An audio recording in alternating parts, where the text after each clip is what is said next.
Of course, the sun is shining, and that means one of two things in terms of the sport that we tune into, either cricket probably or tennis. And if you're a tennis fan, then no doubt you're being consumed by some of the great play we're seeing right now in the French Open.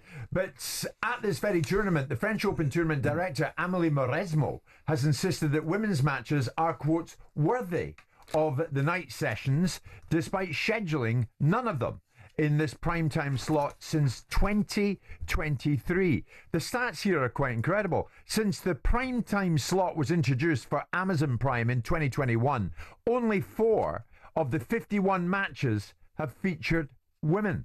And Mauresmo has been speaking about this. So has one of the top players, Ons Jabeur. Two times Wimbledon's finalist, Ons Jabeur, took to social media on Friday, writing that honouring one side of the sport shouldn't mean ignoring the other. It came after Jabeur's quarter-final against Coco Gauff landed in the so-called graveyard slot at 11 in the morning. And she said, frankly, playing a quarter-final at 11 in the morning is a chore. We deserve to be here. Playing in the afternoon's better. There's going to be more people watching us, and the stadiums are crowded. I have a lot to say on that topic of scheduling. Well, she's got plenty to say in it now because she went out at the tournament. She's got a lot of time in her hands. Having said that, former player turned pundit Barry Cowan will give us his view of it in a moment. As for Mauresmo, a former world number 1 and 2 times Grand Slam champion, she hit back at suggestions that some women were feeling as if they weren't worthy during a press conference over the weekend. As I said, the conditions did not change from having one unique match in the evening. So for me, the message is not changing, and it has never been that the girls are not worthy to play at night. It's never been this, and I will not accept that you carry this message. We decide to keep the 3 matches in the day, and when you put those 3 matches, the easy way would be to have the 2 matches in the evening. Then we wouldn't have this conversation. But we cannot have, I mean, in my opinion, if we don't want to finish too late, we cannot have the 5 matches in the day. If we have 2 matches in the night sessions, it doesn't work in terms of how late the players are going to finish. That's my opinions. But if we start earlier, it's going to work in terms of remplissage, comment on dit. The stands are going to be empty in most of the first match. But she's not really addressing the stats there, is she? Since the primetime slot was introduced for Amazon Prime in 2021, only 4 of the 51 matches have featured women. And that prompted Ons Jabeur to say what she said. 10 night matches without any women playing. She's not happy with that. Barry Cowan, is she right not to be happy about that? Good afternoon. Good afternoon, Jim. Long time no speak. I think with this situation, it's always I'm not going to have an opinion either way, by the way. I just want to produce the facts that the night sessions in tennis have become very problematic across the 3 of the 4 Grand Slams, because what you've got at the US Open and you've got at the Australian Open is you get the matches in the afternoon often overlap into the evening session. So if you've got 2 matches to go on, let's say a men's and then a women's. So you've got the men's that starts at, let's say, 7 o'clock. And we know that tennis can go now, if best of 5 sets can go on for 4.5, 5 hours. You've then got the second match starting at 12 o'clock.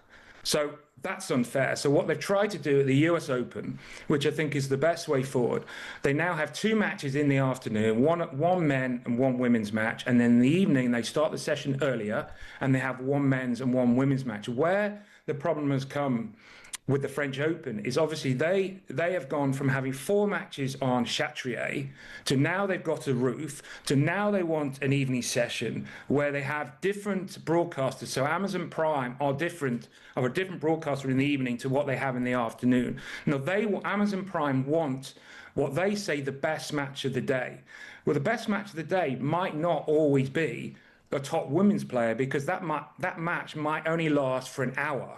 So if you are, I'm not agreeing or disagreeing, by the way. No. Okay. But if you are a broadcaster, what you don't want is when you're paying huge amounts of money, you want what you feel is value for money, and also you've got the crowd, the night crowd as well. I don't know, €200 maybe what they're paying for the night session. I think probably they would want a minimum of 2 hours of entertainment, which would be a 3-set men's match, as opposed to a straight set women's match, which is potentially an hour. Where do you stand in this, Simon? Because if the men's and women's matches were the same length, would we see more women's games? I don't know. I I felt when I was reading this that at the centre of this would be a broadcasting challenge. Right. And why the broadcasters to tell things in a certain way, well, that's the nature of the beast. They're the paymasters to some extent. The money's going back into the sport. I have always long argued, I've never had an issue with women tennis players getting paid the same money. I didn't necessarily disagreeing or agreeing with John McEnroe and Pat Cashel those years ago when they said more people would tend to watch them warming up than watch the women's final. Which is what they do now, Simon, right? Yeah. They do get equal prize money in the Grand Slams. But that I believe that they should be paying 5 sets. I think women are playing against women. I think to be able to get the same amount of money, they should be put through the same rigour and same vigour. And men are not playing against women. Women are playing against women. So I'd never understood the argument why women can't play 5 sets. If there's equality in the commercial argument about the finances, then there should be equality in the composition of the match. Barry, would that solve the issue for the broadcaster? Do you disagree with that, Barry? Do you disagree with that? No, it won't, because and that's where the problem happens. If you've got Wimbledon, for instance, Wimbledon has 18 match courts. If you have best of 5 set men's and best of 5 set women's, they cannot play the tournament. They cannot get through the draw in 14 days. So therefore, what you've got to do is you've got to go and tell the Grand Slams, actually, we're going to have another 5, 6, 7 match courts. So that's another issue. And I personally come from the view that I think the product is unbelievable right now. I think you've got Grand Slams that are making money left, right and centre through broadcasting. You only have to look at how many people turn up at these tournaments. I just feel the best way to do it, really, across... And this is not just the Grand Slams. We have the same problem in the Masters events, which are now combined events. I think you start the evening session a lot earlier, and then you flip-flop it. You have the first, let's say day 1, you start with a men's match, and then you have a women's match, and then day 2, you start with a women's match, and then you have a men's match, and you flip-flop it.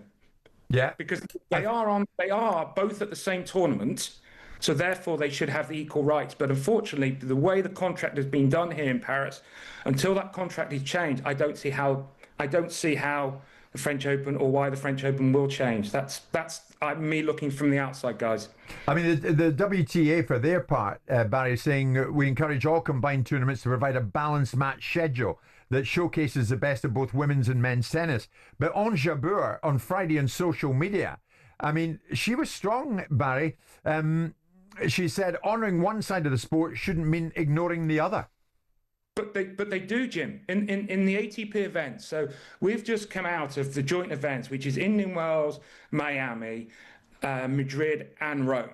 The schedule is set at the beginning of the year. You know, because we get the schedule sent to us. Yeah. You know, on certain days it's 3 men's matches and 2 women's matches on the show court, and then the next day it's split, and they will always change the various slots. So on the ATP tour and the WTA tour, they have the same amount of matches on the show courts. Understood. Barry, listen, it has been a while. Thank you so much indeed, Barry Cowan, joining us live this lunchtime. Barry speaking to us from Paris indeed. I mean, somebody's got to change, Simon, but I don't know what that something is. I've never considered that ultimately the challenge for the women's game is that in order for the tournament to be put on, you cannot have women's tennis playing 5 sets. I'd never felt that was part of the equation. Barry's just corrected me on that thinking, because my argument was about the finances. If you want equality of outcome, then you've got to have equality of participation in terms of the length of the games. But he's making an argument saying they can't do that in the 6 more courts are needed. How did they address Jabeur's argument that when you look at the stats, only 4 of the 51 matches have featured women in the prime slots? Well, I'm surprised the broadcasters aren't asking for the argument to be addressed. They spend all their time telling everyone how they should be looking at the world. Yeah. So I'm surprised they aren't objecting to the fact that there isn't enough women's sport being broadcast on their channels. Sure. Or maybe commercially they're not that bothered.